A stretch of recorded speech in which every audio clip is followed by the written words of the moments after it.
Jorge, I think this is a little too young a look for me, but Rodney thought it would look good on me, so I'm gonna... Well, hey! Hi! It's me, Wilma Fingerdoo, with the Fingerdoo review of RuPaul's Drag Race All-Star 6, Episode 9. And before we get started, I just need to thank a couple of tipper-doos, you know, like you do. First off, Catherine McGreechin, thanks for the love doll. I also want to send a great big thanks to Darren Fancy, who stopped by to thank me for helping him keep in touch with home while halfway around the world. My pleasure, Darren, you international doll, you. And finally, a big Fingerdoo thank you to Dawn Rowlands, who's been having a bad pain week. And if you deal with or know someone who deals with chronic pain, then you know what Dawn's going through. Courage, mon darling. Lay low when you need to and soar when you can. That's all I can say to you. Seriously. Now, I also want to thank this week's Redbubble model, Bradley Calhoun, who took Kiss of the Fingerdoo to work with him. Looking good, Bradley. Sexy thing. I'm so serious. We've also got some belated birthdays in the Fingerdoo family. Eric Cool on YouTube, and one of my fabulous patroners, had a birthday recently. Happy belated, Eric, my darling. You've been so supportive of what I do. I literally don't think the Fingerdoo review would look as good as it does without you.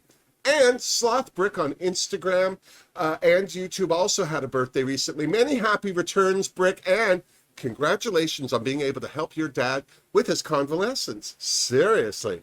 Now, Jorge, drink me. Ooh, what is with the short glass all of a sudden? You need to do dishes? Seriously. Coke Zero and vodka. We love it. Seriously. All right, then let's get to it. We kick this episode off by everyone congratulating Ginger on her second win while shading Trinity just that little bit. Right away, Trinity wanted to see how the voting went, and, well, it was unanimous. Everyone voted for Pandora, and that really touched Trinity. Clearly, she was worried, but there they were, top 5. The next day in the workroom, the queens bid Pandora an official adieu just in time for Ru's video message. Or was it Ru? Because it looked a lot like Corny the Unicorn from Drag Tots. Well, I was right on both counts, because there was Ru with this week's mini challenge, Class of All-Star 6 Superlatives. What's a superlative, I hear some of you ask? Well, it's a word used to describe someone or something at its best. Prettiest, most talented, shadiest, most likely to get fired if they don't do the dishes. Yeah, I'm talking to you. The queens would be given a category by Ru, and then they would have to vote for who they thought should win that category. And those that voted for the winner would get a point. Question 1, which queen is most likely to steal your boyfriend? Well, Kylie got 3 votes, which meant a point for Ginger, Kylie, and Raja. Who's the prettiest queen? Kylie got 3 votes again, giving points to Ginger, Kylie, and Trinity. Who's the most likely to have a sugar daddy? Well, that was Kylie again. But this time, it was unanimous, so points for everyone. Who was voted the messiest queen? Well, Eureka got 4 votes, giving points to Trinity, Raja, Ginger, and Kylie. Eureka voted for Trinity. Just saying. Who's the gassiest queen? God, they really scraped the bottom of the barrel for these questions, if you ask me. Eureka was the unanimous winner of this round. Points for everyone. Oh, excuse me. Who's the bossiest queen? Well, Eureka won that one too. She got 3 votes, giving points to herself, Kylie, and Trinity. Who's the shadiest queen? Well, Eureka won that one too, unanimously. Who was the most likely to be president of the USA? Well, Ginger won that one, and yeah, I could see her winning. Who was the moodiest? Well, hands down, Trinity. Who was most likely to go home next? Well, that was a tie between Trinity and Eureka. Ginger and Kylie got the most points, winning them each $1,000, ka-ching. And then it was on to this week's Maxi Challenge, creating a live-action character that visits the animated world of Drag Tots. That's why I wore this hair, because I thought it was youthful and kicky. Thank you, Rodney. Seriously. The queen's character had to have a name, a backstory, and magical power, but it didn't end there. No, the queens would also have to create their characters' looks, which meant that this was also a sewing challenge. Yay. As the queens got to developing their characters, Raja reminded us that not only did she win that first design challenge, well, she hasn't won anything since. Trinity and Eureka were licking their respective wounds from some of the votes they won. Trinity was proving that, well, she is the moodiest by letting the negative votes she got bother her, which was causing her to doubt herself, quite frankly. Eureka totally got what Trinity was going through, but her thought was, if you're going to be hurt by a dry erase word, mama, you need to look in the mirror and figure something out. Best quote of the night. Best quote of the night. We could all learn from that one, seriously.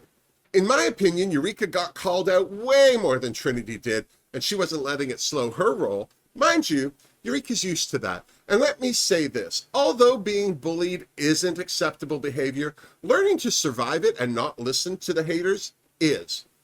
Here's to Eureka, seriously.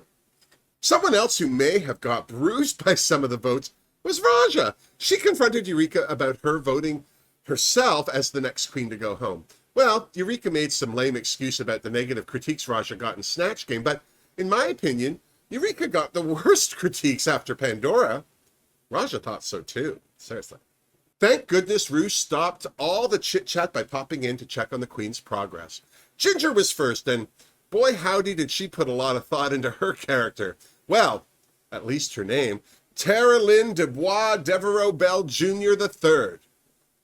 As for the rest, Ginger told Ru she hadn't gotten there yet. Maybe it is all in the name. Moody Trinity told Ru that she was turning her experience in the mini-challenge into her character's dogma of not letting negative experiences get in the way of your ultimate goals. Ru didn't seem too impressed. Eureka was taking a page out of Trinity's playbook by letting her inspiration come from the mini-challenge too. Her character was going to be a villain. I love that idea. Mostly because who else was going to pick a villain, but also because the villains are always the more fun to play. Here's to Eureka. After being praised for her Snatch Game once again, Kylie told Ru that her character, Misbehave, would teach the children how to be fabulous, and even had a miracle drag bag that was handed down from drag mothers and Misbehave's family tree. By the way, Magical Drag Bag was my drag queen name in high school. The biggest surprise of Raja's visit with Ru was, well, that Ru didn't like her character's name, Queen Simi. Ru thought it sounded like semen. And then she laughed her big old donkey laugh right in Raja's face, which cracked immediately. Maybe she should borrow one or two names from Ginger, I'm just saying. Then the queens got down to constructing their looks. Trinity took Ru's advice to not take it all too seriously and rebranded herself into Fierce Fur Alicia, the feline, a fun and flirty catwalk coach. And combined with that pink fun fur, I was into it. Who can be moody in pink? Shut it, I cannot. I still don't know why Eureka was cutting her fabric on the workroom floor. I know those tables aren't long enough for a gown pattern, but couldn't she cut it in sections? Seriously, I got winded just watching her roll around. I'm so serious. Raja was still hung up on Ru not liking her character name, and it was keeping her from moving forward. And instead of digging herself out of a hole, she seemed to be making it deeper. Seriously. Kylie seemed to be on the right path where her character was concerned, but her sewing machine was walking up a different trail, and it was causing her so much stress that she had to take a personal moment. Then it was elimination day, whether the queens were ready for it or not. Moody Trinity seemed to be less moody because her character was coming along at leaps and bounds. Raja had renamed her character I See Ya Queen because her power was helping others see themselves, and she seemed to be in better spirits because of that. Funny that her character's superpowers weren't able to help Raja see herself more quickly. Just saying. Eureka was also adding pressure to herself by stressing over the fact that she still hasn't won a challenge yet. Regardless of her success outside her drag race, Eureka is still just a queen who wants to win. And I love that about her.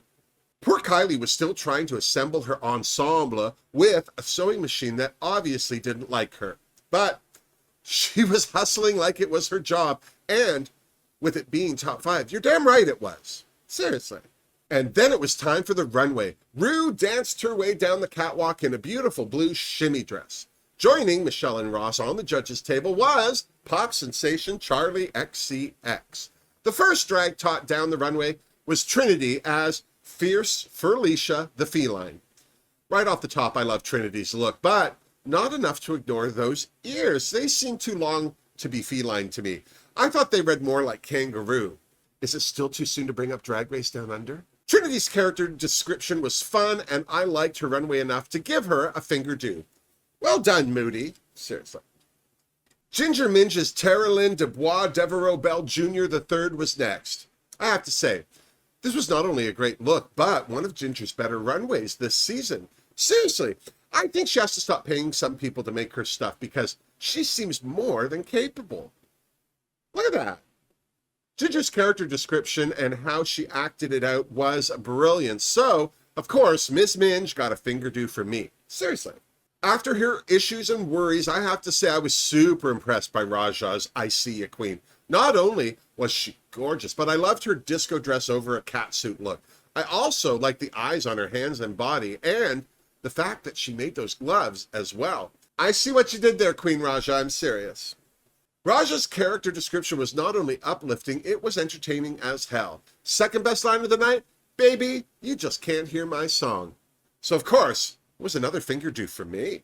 Eureka's Alexandria McQueen was next. First off, if that's what Eureka can create rolling around on the floor, then roll away, mama. I liked Eureka's character description too, mostly because there were movie quotes and puns galore, so she more than deserved a Fingerdoo from me.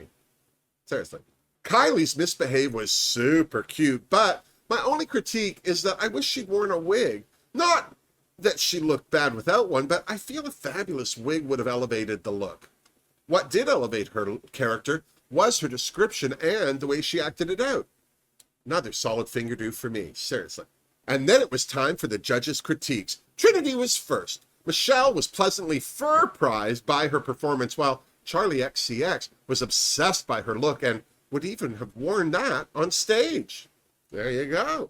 Ginger Minge was another fave of the judges. Ross loved her accent and her line delivery, and Michelle loved that she and Ginger's character shared a drag mother. Or, well, so she thought. Ginger assured her that Terralyn's drag mother's name, Horabelle, was spelled differently. Emphasis on whore. Of course, Rue loved that she had an opportunity to say portmanteau out loud. For those of you who don't know what a portmanteau is, it's a pretend word made up of two real words like, well, podcast, brunch, smog. I mean, those are all portmanteaus that have been adopted by our modern vernacular. And if you don't know what modern vernacular is, well, it was my drag queen name in high school. Raja was next and was clearly another fave of the judges. Rue was even happier with Raja's name change and called her a superstar. Charlie XCX loved I See Ya Queen's movement and body language, and Michelle loved her You Can't Hear My Song line too. Good day to be Raja. Eureka's Alexandria McQueen was next, and Michelle shocked us all by saying she was a fan of a good villain, but thought she could have gone bigger with her act out during her character's description. Everyone loved her outfit, and Ross loved how Eureka even made fun of herself. Good for Eureka. Last but not least was Kylie. Everyone loved her look as well, but Michelle felt she could have been more animated during her character's description too. And then Rue announced that Raja was this week's winner. Raja was stunned. Now there's a face crack a person can live with, I'm so serious. And then Rue told the rest of the queens that if they weren't in the top, well, they were in the bottom. So every other queen than Raja was up for elimination. Needless to say, there were face cracks all around. Back in the Untucked Lounge, Raja was thanking everything for her win. She didn't expect to win, but she was awfully glad she did because right away, well, all the other queens started counting their accomplishments. Raja kicked it all off by chatting with Kylie first. Right away, Kylie said it was between Trinity and Eureka, and then talked about her personal struggle getting to where she is in life today. Back on the sofa, Eureka thought it was between her, Trinity, and Kylie, and then she got emotional over how tired she is of always being a bridesmaid in competitions. Poor thing. Of course, none of them said who they were going to be voting for, but Kylie did pull a drawing of a cat out of her enchanted spell book, which gave all the queens paws. Cat paw, get it? Meanwhile, Trinity was praising Raja for her win before her chat, which sounded a little butt-kissy if you ask me. Trinity also said she wanted to be in the top 4 with Raja. And then Raja surprised the hell out of me by telling Trinity she was still thinking about how she wanted to play this and what decision was best for her. Clearly, someone's looking at removing the competition. Well, now this season just got interesting. Ginger told Raja that she would let the track record speak for itself and hoped Raja would do the same. Personally, I'm still not sure who that puts a target on for Ginger, but as far as Raja was concerned, she thought with them all in the bottom now, it threw everyone's track record out the window. And that scared the hell out of Ginger. Seriously.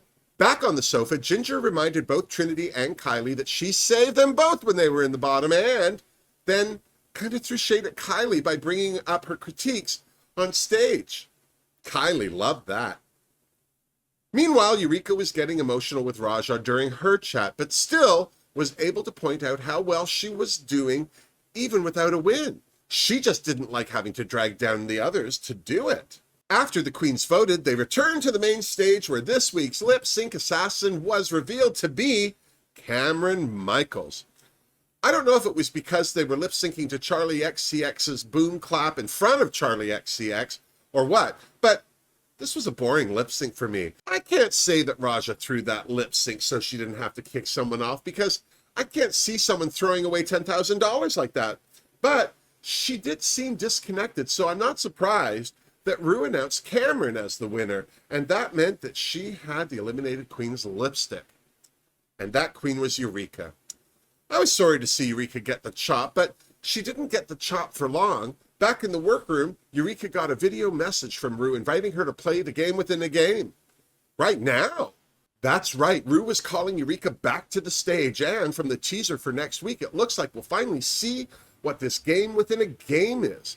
It'll probably be the whole episode to bring the final four back up to the final five. Sweet beats. Well, what do you think? Should Eureka have got the chop? Did Kylie's win set her track record ahead? What about next week? If another queen is coming back into the competition, who should it be? Who would want it more? Better yet, who would fight the hardest to not get the chop again? Because you probably don't want that one coming back. Leave your notes down below in the comments, and while you're down there, make sure to give this video a thumbs up, because it really does help to build my viewership. And if you haven't already, subscribe to my channel. And if you'd like to support this channel, all those links are down below as well. And until next week, miss me! Mwah. Seriously, Jorge. I'm so sorry that Eureka went, but I have to say I don't see what other choice Raja had to pick. I mean, Kylie does have a win and Eureka doesn't, but then this was Eureka's first time in the bottom, and well, Kylie was there a couple times, I'm just saying. I don't care who comes back. Actually, you know who I'd love to see come back? Scarlet Envy. I really like her. I think she got a raw deal there somehow. But it'll all come down to what the game is, how they all come back. If it's lip syncing, well, then Scarlett's not coming back. No offense. She's just not an assassin. I hope it's somebody that went recently, because if it's somebody like Serena Chacha who hasn't been there the whole time, ooh, that's gonna piss some of those queens off.